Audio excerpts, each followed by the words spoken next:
হাসিনার গুলির সামনে দাঁড়াতে আমরা ভয় পাই না। কারো ভাঙ্গা ডিমে আমাদের কিছু যায় আসে না। বরং এই ঘটনার মধ্য দিয়ে আবারও প্রমাণিত হয়েছে যে আওয়ামী লীগ একটি সন্ত্রাসী সংগঠন। আওয়ামী লীগ যে জন্মগতভাবে এবং প্রকৃতিগতভাবে সন্ত্রাসী সংগঠন, তারা সন্ত্রাস করবে। তারা বাংলাদেশের মানুষ যারা স্বাধীনতাকামী আছে, বাংলাদেশপন্থী মানুষেরা আছেন, যারা জুলাই অভ্যুত্থানের পক্ষে শক্তি আছেন, তাদের উপরে তারা হামলে পড়বে। এটাতে আমরা আর অবাক হই না। বরং আমরা মনে করি যে অন্তর্বর্তীকালীন সরকার এই দীর্ঘ সময়ে 1 বছর জুড়ে আওয়ামী লীগকে বিচারের আওতায় নিয়ে আসার যে প্রক্রিয়া সরকারের শুরু করার কথা ছিল, সেটা খুব সামান্য অগ্রসর হয়েছে। আওয়ামী লীগের যেসব সন্ত্রাসীরা বাংলাদেশ থেকে পালিয়ে এসেছে, তারা বিদেশের বিভিন্ন জায়গায় তারা এখনো সন্ত্রাসের শক করছে।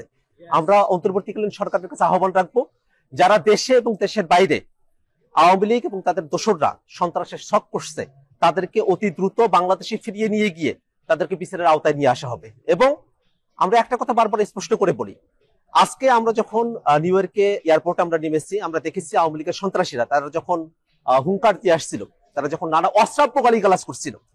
আপনারা জানেন যে আমাদের যুগ্ম সদস্য সচিব তাসিম জারা আপু, তিনি আমাদের সঙ্গে এসেছেন। তাকে উদ্দেশ্য করে নানা ধরনের অশ্রাব্য গালিগালাজ করা হয়েছে, আমাদের উদ্দেশ্য করে অশ্রাব্য গালিগালাজ করা হয়েছে। আমরা মনে করি এটাই আওয়ামী লীগের চরিত্র। আওয়ামী লীগ আজকের এই ঘটনার মধ্য দিয়ে আবারও তাদের যে সন্ত্রাসের এবং তাদের যে ঘৃণ্য চরিত্র, সেটার আবারও বহিঃপ্রকাশ তারা ঘটিয়েছে। বাংলাদেশের মানুষেরা আওয়ামী লীগকে প্রত্যাখ্যান করেছে। আওয়ামী লীগ বাংলাদেশের 15টা বছর ধরে যে গুম খুন হত্যাযজ্ঞ তারা করেছে, যে মানবতা বিরোধী অপরাধ সংগঠিত করেছে, তার বিরুদ্ধে বাংলাদেশের মানুষেরা 24-এর অভ্যুত্থানে তারা জীবন দিতে কুণ্ঠাবোধ করে নাই। বাংলাদেশের মানুষেরা জীবন দিয়েছেন, তারা শহীদ হয়েছেন এবং 5 আগস্ট শেখ হাসিনা বাংলাদেশ থেকে পালিয়ে যেতে বাধ্য হয়েছে। এটাই বাংলাদেশে আওয়ামী লীগের পরিণতি।